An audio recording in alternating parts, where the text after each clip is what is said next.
ไปหาไทเกอร์อันนั่นเด้เวียกเพิ่นเดี๋ยวอันเขาเจ้าโทรหาจริงลืมมันเด้อหมวกวะลืมหมวกกันน็อกเอาของไทเกอร์เดซันเอาเสื้อกระตาหันหลอกเมิดรุนเมิดห้ากระซื้อนี่มันเถื่อไม่เสื้อท่องพายเอาโอ้กะเดี๋ยวผู้สาวสิเด้อ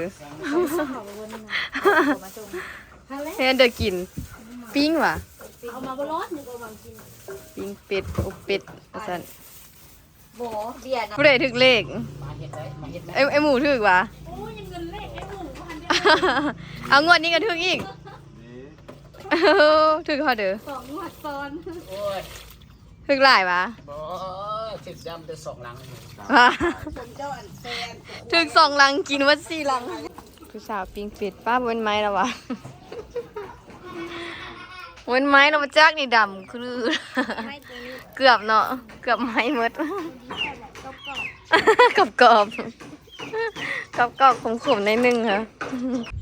กินมาได้เผ็ดเอาโจ๊กมาอยู่เงี้ยวคือตัวแมวนี่เนาะไอ้โลไม่ว่ะสมฤทธิ์แล้วของขวัญวันวาเลนไทน์สมฤทธิ์ได้โลไม่ว่ะพอมันก็แม่น่ะเบื้องนี้น่ะเอ้ยอันนี้มันต้องปิดไปบางพูนอันนี้มันเป็นอันนี้ดิถ้าเดินนี่มึงลองเอาออกดูซื้ออยู่บ้านนี่สั่งวะ500,000ฮะโอ้ยกมันเลยสาวคูณมาแว่เพื่อนอันมาแว่ครับไทเกอร์แต่ว่ายังบ่ฮอดมองมุงแล้วเป็นมาแว่ลิ้นฮะไปหาไทเกอร์อันนั่นเด้เวียกเพื่อนเดี๋ยวอันเขาเจ้าโทรหาจริงลืมมันเด้อหมวกวะลืมหมวกกันน็อกเอาของไทเกอร์เดซันเอาเสื้อกระตาหันหลอกเมิดรุนเมิดห้ากระซื้อนี่มันเถื่อไม่เสื้อท่องพายเอาเพื่อไปเพื่อมารุนหมดเลยลืมหมวกกันน็อกอันนี้มันอันสีเฮ็ดมาติ้งมันสิปะเฮ็ดขอบอันนี้นะนี่ขอบตูบเนาะเดี๋ยวไปซื้อไม้มาใหม่มื้อเช้านี่เบิดเท่าไหร่วะ480,000 กีบยังบ่ได้จ่าย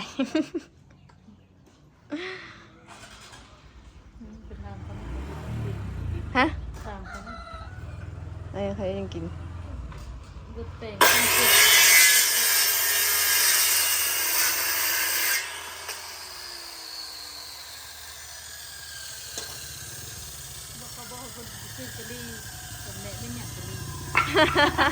อีตุยก็ทำอยู่ข้างผงกะหรี่เป็นผงไข่อะไรพวกน้องสาวก็จะมาเฮ็ดกินอยู่เฮือนนี่เนาะเนี่ยก็จะซื้อเป็ดมาเฮ็ดกินอยู่เฮือนเฮ็ดยังกินบุไม่ไปถามมึง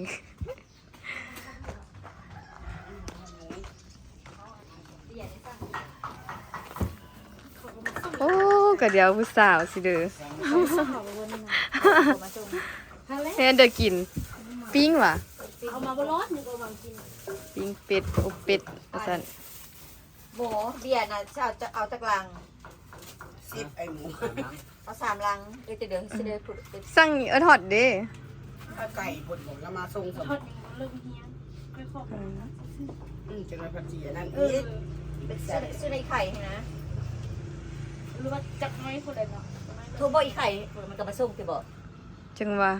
เรามาส่งลูกเหรอคั่วไปเชียงคานแล้วป่ะมันปิดห้านวะเป็นผู้เดียวก็ได้นะอาจจะเป็นผู้เดียวก่อเงินที่นี่นะเงินก้อนนี่นะ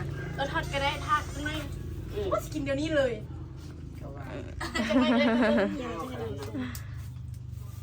สั่งทอดเราจึงมาส่งเลยเนาะจะพากันครัวปิดหลังบ้านโอ้สวยกันนี่ผู้ใดถึกเลขไอ้หมูถึกวะโอ้ยังเงินเลขไอ้หมูพันเดียวเอางวดนี้ก็ถึกอีกถึกพอเด้อ2 งวดซ้อนถึกหลายวะ เจ็ดดำจะสองหลัง อ่า ชมเจ้าอันแซน ถึง2 ลังกินวัด4 ลัง จะแซก้อนอะไรจะถือกันจะกันแซ หมานเด้เนาะมีแต่คนถึกเลขเว้ยเบิ่งสุบลิดก็ได้รถใหม่ล้อใหม่ ผมขอวาเลนไทน์เถอะแม่บ่ได้แต่ว่าลูกได้นะ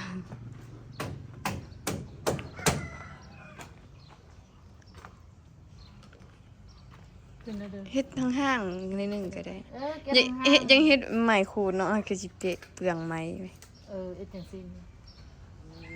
แค่นั้นนี่แหละมันง่ายนะ ว่าสิบ่ได้ซื้ออันแผ่นเรียบแผ่นสังกะสีนะสุดท้ายก็ได้ซื้อ2 แผ่นพุ่นเพราะว่ามันอันทุกเก่ามันหัวตีเป็นแบบมันบ่พอมันบ่งามเนาะเอาละอันนี้คือเฮ็ดจังซี่เอ็ดต่อหังลินเลย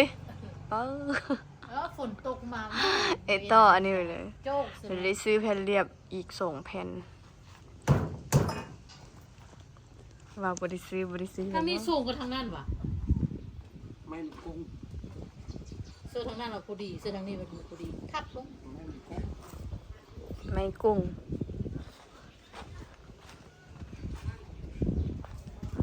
กำลังสิเป็นหูเป็นห้างมาขึ้นมาละก็สิแล้วทุกคนเลยเอ้าเฮ็ดขานถึงอีกนี่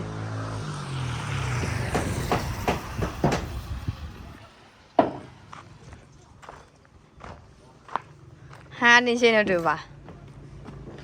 ม้วนตับนี่นะ สเกมมัน เนื้อเอื้อยนั่นว่าแล้วเขาบ่เห็นเฮ็ดแบบนี้เขาเห็นหัวต่ำมันมีวันนั่งกิน เด็กเอสว่างตัวนั้น เห็นหน้าทาง คนยามงานมาก็ต้องตื้ม เออเอาอันนี้เอาโต๊ะเซอร์เอาคันโฮมมากั้งเพิ่นว่า มีตื้ม ได้ซื้อแล้วน้อยซื้อคือว่าร้านปลายว่ะ เต็มขโมย เต้นแดงมันมีตัวสั้นตัวยาวอ่ะ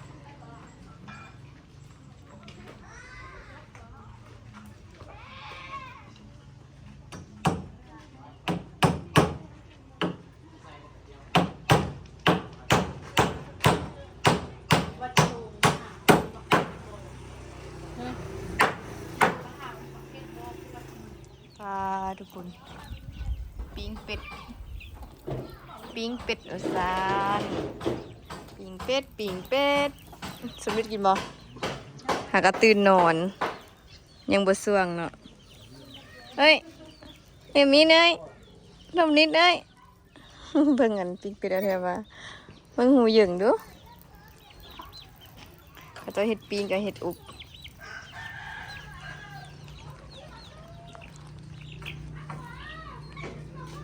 ปลาหอมเลยวะหอมอบ ได้แปลงวันนี้ตุ้ยเปิดมึงดูตุ้ยหอมกะหรี่ผงกะหรี่อันนี้เป็นอบเซนผงกะหรี่นำอาจจะไม่เคยเห็นว่ะคือบุปิน มันบุไปตุ้ยฮายอารมณ์บ่ดีหากระตื่นนอนหากระตื่นนอนเว่โอ้ยเริ่มจัดปาร์ตี้ละ มีคนนั้นคิดเลขเด้อมันก็จะพากันมากินเลี้ยงป้าเถอะเต็มรถเลยเลิกหาก็เลิกเหียนเนี่ย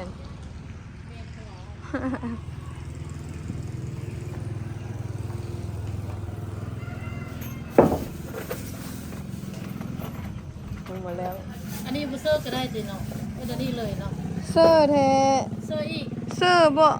เสื้อแล้วก็เฮ็ดมองอันมองลงอยู่นี่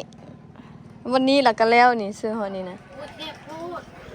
แคบซั่นบ่บ่แคบไอ้ซั่นนี่แหละมันแมตนึงบ่สิไปแคบพอดีย่างขึ้นย่างลงซั่น ว่าตีฮอนนี่นี่จะตีฮอนนี่ช่วงนี้ ขึ้นลง2บอน เออ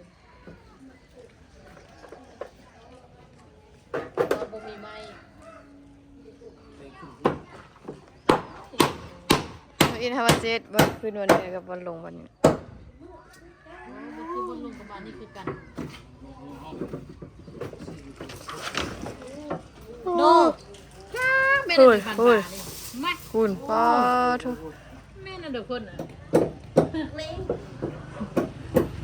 มาเบิ่งอันนี้แม่น โอ้ยสมงอเท่เด้ คือสาวมุ้ง สาวสวยอ้าวอันนี้คือว่าทอดไว้อันนี้ทอดใบขี้หูดอันนี้เป็นพวกอันเครื่องเคียงเครื่องกับเลือดเปงมักเตงอ่อนมักเตงให้มักทั่วหอมลาบแล้วก็อย่างบอระพา เพราะว่าเป็นอัน โน่ไปได้ ซึ่ง เหม็นอยู่นี่ดิ เย้วินเนอร์มาเลย โน่มาสั่นตุ้ย ไอวินเนอร์มาแล้วยังมึงไอวินเนอร์มาไอวินเนอร์มาหาแล้ว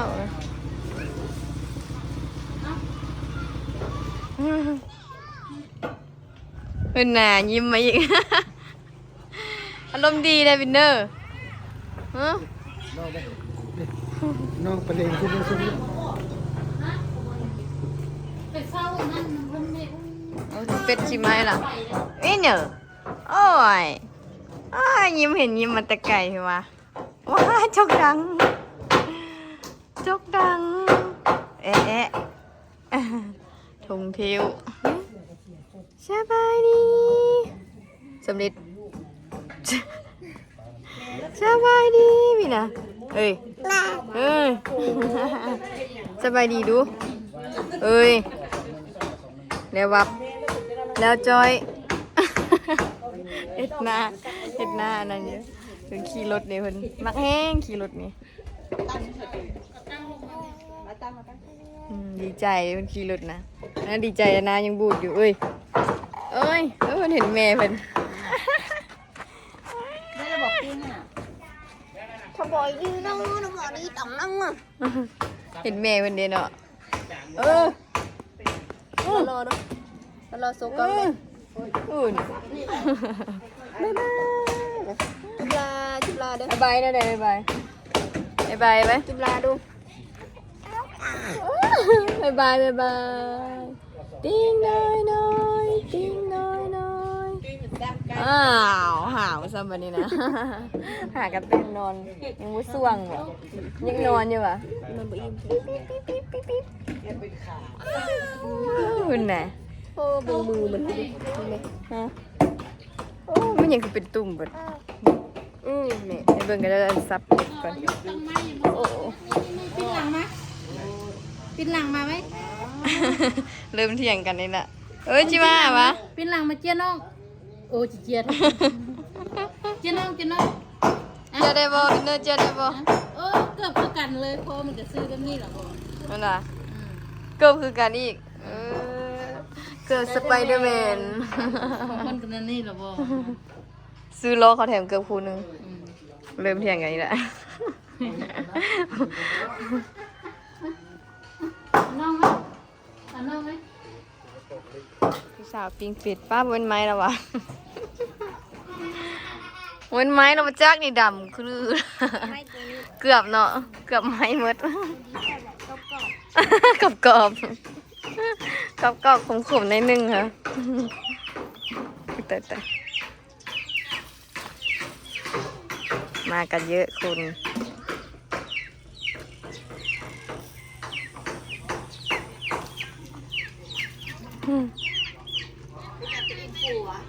อินฟูนี่แต่เอ็นฟู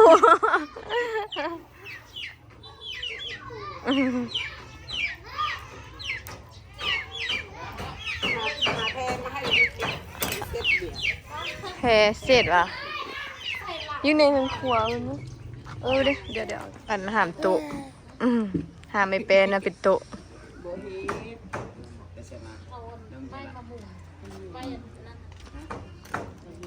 จะกินข้าวซุ่มกัน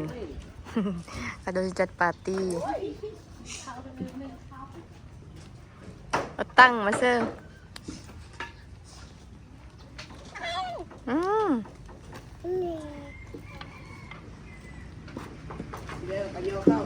เบียร์กับโย่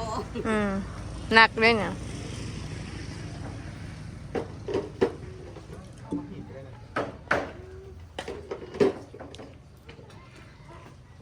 นะลงดิอุ้มตลอดนี่บ่ไหวที่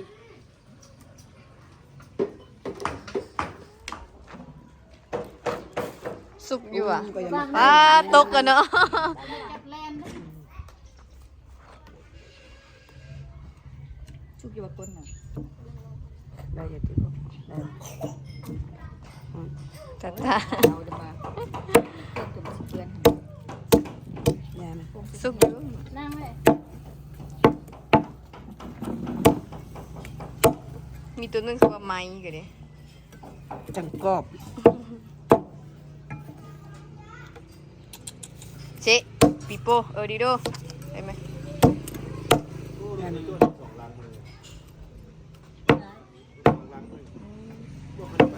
หอมอบมันเนาะหอมแหละ สาดไปเดียวกันไป แล้วมันเอือบเครื่อง ก็เหงายังคือเงี้ยวๆอยู่ จ้า อย่ากินตี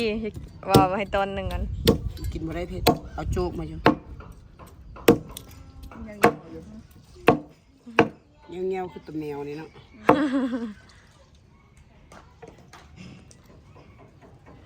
กินแล้ว ก้นถ้าเป็นบนชุกอีกเอาไปช่วยอันนี้อีกคนนะ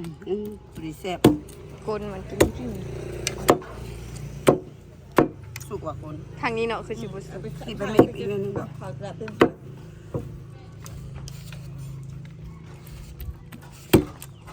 คุณตัวหมากระทายนี่เห็นไหม ด่าค่อยก็ซับบ่ได้ปิ่น ใครก็เท่าที่บอก กะจิไข่ก็น้อยนึง ได้เติบอีก เพื่อเดียวมันตอนตกทีนี้สอนมันตกหมดเลย มาเท่านี้นะ เม็ด ทำมาเบียกดเลย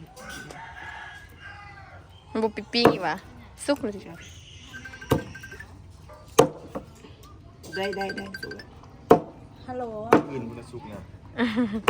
วันนี้มัน เอานี่เป็นเจ้าของเนี่ยมาตีเลือดมันจากเขานะ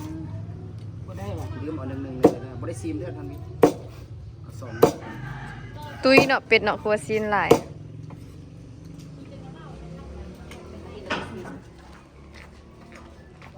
อันนี้เป็นอุบทุกคนอันนี้ก็ต้องตักไปกินเนี่ยแหละเดี๋ยวนี้เพราะว่าตอนนี้แล้วล่ะนั่งซุ่มกันเรียบร้อย มาเด้อกินน้ำกัน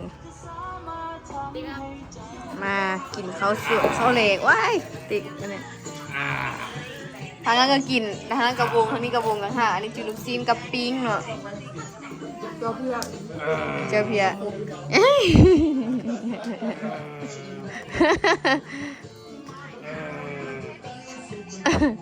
อีพ่อกับอีแม่สิไปงานโดงอยู่บ้านบางหลวงพุ่นละ นายเด้อ เสียอยู่ป่ะซื้อให้เงินป่ะ ดูสามอย่างไปหันอันเดียว ให้เงินอีแม่เดี๋ยวสิ นายเด้อ คนละวง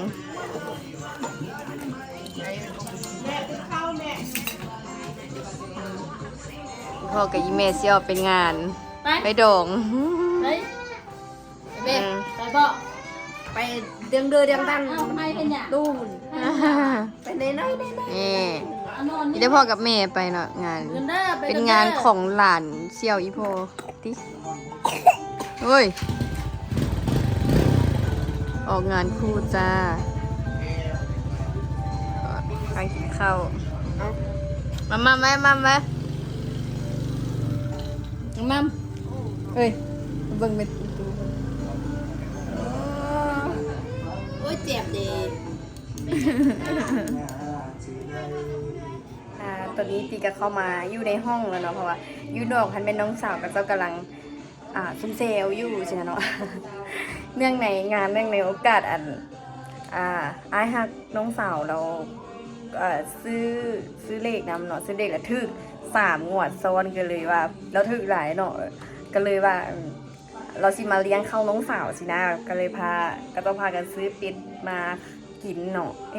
ฮ็ดอบเฮ็ดปิ้งกินนะซื้อน้องสาวกินนะก็กินอยู่นอกนั่นแหละแต่อีพ่ออีแม่ก็ ไปงานเนาะไปโดงอยู่พู้นน่ะอันงานหลานสาวอันเสี่ยวเพิ่นเสี่ยวอีโพส่วนห้องสุบิกะนอนละเข้าห้องนอนละที่จริงก็เข้าห้องแล้วเดี๋ยวสิไปอาบน้ำแล้วก็สินอนคือกันเนาะคันว่าก็กลับโรงพยาบาลแล้วเนาะอีกน่าจะเดือนหน้าพุ่นน่ะเพิ่นจึงได้พาอีกเนาะ